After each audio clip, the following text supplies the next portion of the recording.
Okay, we're continuing with this book here, The Holy Grail of Wisdom Quotes by me, Pete Rogers. We're on the letter B, Jerome Bruner. He was an educator, American psychologist. He recommended sort of a spiraling curriculum whereby you spiral back to a subject at an increased level of depth.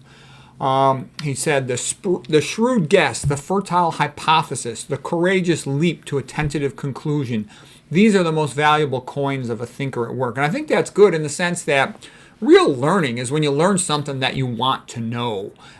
So you're kind of excited about it. And you're like, oh, now I get it. What about this? What about this? That's the way it really is. The way learning tends to be in the academic setting, high schools, colleges, even grad schools is, here's the list of things you need to memorize. And they pretend that that's a good education, but it's really not. I mean, a really good education. Doctors, for example, forget about 90% of what they learn. Now, I don't know about 90, but 85% of what they learn the first 2 years of med school. Maybe it's just 80%, but it's a lot.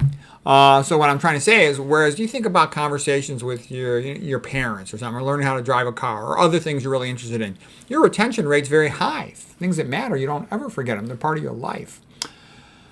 Okay, the main objective is to get the student to think about where this leads, to think about the future.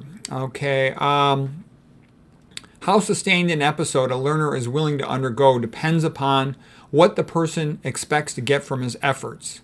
All right, so what I'm saying there is this kind of like I mentioned before, Goethe, Johann von Wolfgang Goethe. He wrote the book, The Sorrows of Young Werther, where young Werther was in love with the girl Charlotte, and he kept writing letters to his friend Wilhelm about how wonderful she is, how she walks, how she talks, how she dresses, how she interacts with her sibling. And the point of it was, if you could fall in love with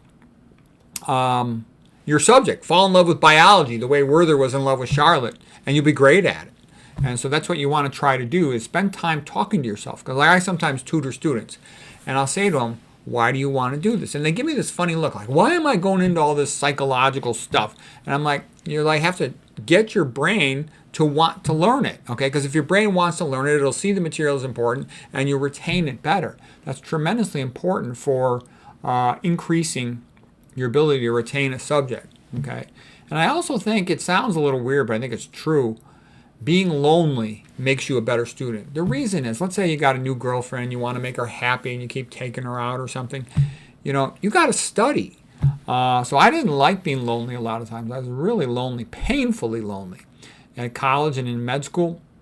But I think it helped me to be a better student because I had nothing else to do but study. It's because I got sent far away to California at Stanford. I was from Chicago, and I didn't know anybody there. So there was no social events. 9 out of 10 California girls are pretty, and the 10th one goes to Stanford. There was nothing else to do but study. So I spent a lot of time studying. Okay, anyways, the next person we're going to talk about is Jean de la Bruyere, 1645 to 1696. His first quote, "A self-righteous, pious man is the one who would be an atheist if the king were.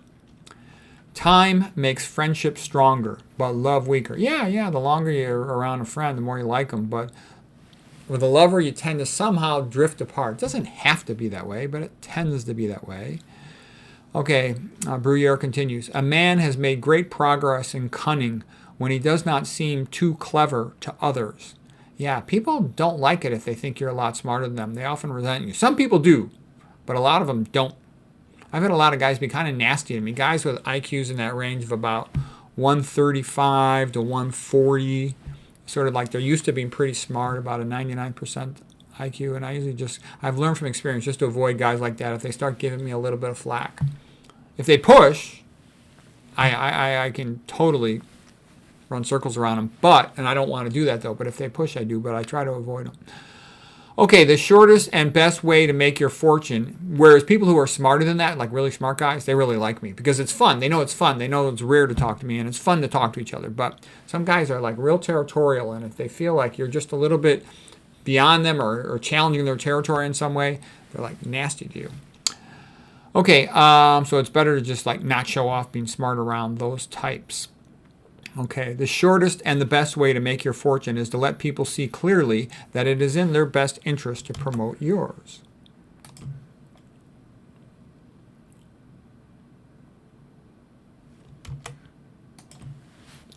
Okay, the next one is, a person's worth is estimated by the value he puts on himself. Yeah, I think there's truth in that. So, because the person has no confidence in themselves or what they're saying, how are you going to believe them if they don't even believe themselves? And that's also why I think it's good to be a little bit over the top confident. I think it's good to be a little bit stuck up too, because otherwise you get dragged into a lot of BS. Okay, here's a quote by somebody else, Joubert. He says, "The faults that make a man absurd seldom make him hateful. He escapes loathing through ridicule." That's a little bit like Oscar Wilde. He says, if you're going to disagree with people, contradict them, make sure you make them laugh. Otherwise, they'll Kill you. Okay. Bruyere continues, "Disgrace kills hatred and jealousy. Once someone is no longer a favorite and no longer envied, he might even be a hero and not annoy us." Okay, Bruyere continues, "Courtiers speak well of a man for two reasons: that he may learn that they have spoken well of him, and that he may speak well of them. The sweetest of all sounds is the voice of the woman we love." Yeah, man, we love being in love, and it's great. Just wish it happened more. Wish it would lasted longer. Okay. Okay, now we're going to do William Jennings Bryan, the famous William Jennings Bryan. This will be the last person for this series of quotes. He lived from 1860 to 1925. He said, "The greatest things ever done on earth were done little by little." Yep, I'd agree with that too, is that if you want to be great at something, you just have to push yourself on that subject every day, and you'll keep getting better. But that's why you got to have some type of plan in mind when you're young. Young people should really have more time. They should invite good speakers or achievers to come talk at high school so kids get to see a more variety of people so they can form role models and goals in their mind's eye. I mean, there's so many things I could have done if I'd only recognized that they were possible. Like when I was young, I wish I learned how to draw. I wish I learned how to play piano. I wish I had learned another language. Not the stupid way school just tests you on grades and grammar, but really learned it. I would have loved to have been more fluent in Spanish to talk with my cousins and a whole bunch of things. I would have wished I'd learned German to read Schopenhauer and Goethe and Nietzsche in their own native languages. And there's a lot of other languages I would have liked to learn. French and Polish and Italian. Okay, anyways, he continues, "Only those who believe attempt the seemingly impossible." Yeah, that's why you need those role models. And that's kind of like what Aristotle said. He said the poets are more important than the historians because the poets showed man what was possible, whereas the historians only show them what had happened. And Ayn Rand said the same thing. You need to read these great books because they give you a sense of what could be done, of what mankind is capable of, and then you can aspire to it. Jennings Bryan continues, "Eloquent speech is not from lip to ear, it is from heart to heart." Yeah, and I think that's true too. You have to have the confidence to say what you think is really true, and that's what people like. And that's one thing I noticed too, like Eminem. You can say the guy's a jerk, and he is a jerk, but he was a magnificent rap singer-writer, and part of the reason he was great is he would write songs about problems in his own life. He would write about his love for his daughter. He would write about his disagreements with his wife, whatever it might be, and those were great songs. And his method of writing was great, even though in many other ways he's a scumbag. So anyways, that's what works. And Ralph Waldo Emerson said the same thing. It's like when we sink down into our deepest heart of hearts, that which we say rings true because it is true and people sense that. And there's other people who they've all made the same observation. So it's almost like a sense of having the courage to say what you really feel and what you really know is true. And that's sometimes easier said than done because there's always a kickback for telling the truth. It pisses a lot of other people off. Okay, William Jennings Bryan continues, "If it be true, and I believe it is true, that religion is essential for morality, then religion is not only the most practical thing in the world, it is the most essential. If we had to give up either religion or education, we should give up education. All the ills of America that America suffers can be traced back to the teaching of evolution." Okay, when you first hear that, you can say, oh, well, he's a joke. He's an old fuddy-duddy, saying that religion's more important than education. I would tell you it is. I will tell you this, again, I've been a doctor over 30 years. I would say if you wanted to improve healthcare, have them study the Bible, study Genesis, the first semester of med school. And you can laugh at me. You can say that's a joke. No, it's not. The reason is if you say mankind is created in the image of God, therefore part divine, all of a sudden mankind is elevated very high. The individual is the most precious thing in the world to us, and we must do right by him. Okay? The reason why healthcare can never be fixed, it's never going to be fixed. I have zero anticipation of reform or improvement in healthcare. It's because it's all based on atheistic Darwinism. And I would agree. He's right about Darwinism ruining society because Darwinism is not taught as a theory of biology. It is taught as if it were a fact. And that's a very bad thing because it's not a fact. It cannot explain the origin of life. The origin of life is not biological chemistry. The origin of life is geologic chemistry, and it's very complicated, and they are nowhere near close to explaining it. The best guy is Nicholas Lane. You could watch his lectures, and he's a guy trying to explain it from an atheistic geologic point of view, and he's a million miles away, but he's a bright guy. I like his lectures. Okay, the best guy from a religious point of view would be James Tour, and he'll make the point out that, biosynthesis is not only incredibly complex, it's also chiral. Good luck having chiral synthesis with a geologic system, all right? So anyways, if you want to go down that path, fine, but what I'm trying to tell you is evolution cannot explain, it's nowhere even close to explaining the origin of life. Then the second thing it's nowhere even close to explaining is the origin of complexity. Okay, we got a few things that we kind of can, grip onto, the idea of endosymbiosis of mitochondria, okay? But we can't explain stuff. I mean, you want to talk about a mutation. A mutation is like scratching an audio CD with a paperclip. Are you going to improve Beethoven and Bach and Mozart and Handel with scratching a CD with a paperclip? I don't think so, okay? When you study the complexity of it, of the immune system, the clotting system, okay, the eyeball, the brain, etc., neurodevelopment, it's so millions of miles beyond what we can understand at this point that it's ridiculous to think that, like I said, the old joke, I think Lennox was the one who said this, if you go to the beach and you see your name written in the sand, you would say, I know that somebody literate intentionally wrote my name there. The ocean can't write your name in the sand. So if your name is, let's say, 5 or 10 letters, if that had to happen by a knowledgeable, literate person with intention, how could the human genetic code write itself? 3.3 billion base pairs, a very complex chemistry. 3.3 billion base pairs, okay? There's no way. There just isn't, okay? That's the intelligent thing. It gets taught as a religion for the reason that it came out of England wanting to rule the world in the 1800s. My father's Irish, and so the English wanted the Irish to be slaves.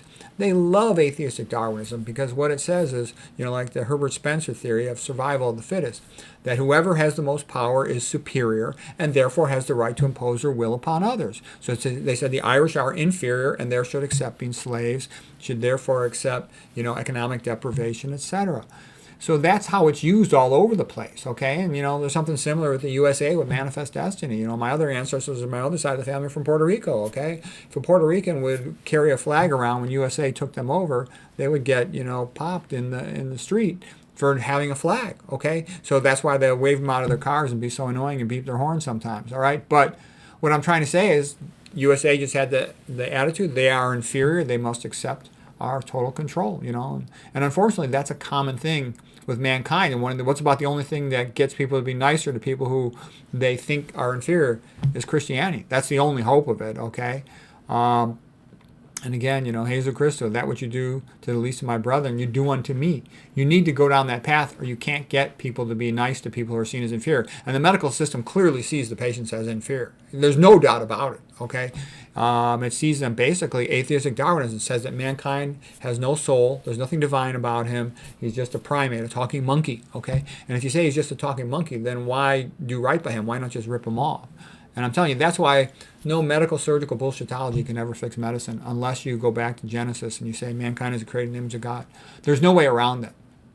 And that's why any new technology, it's always going to be a joke. Look at artificial intelligence. What's going to happen with that? The drug companies are going to write the AI protocols, and they're just going to say prescribe more drugs.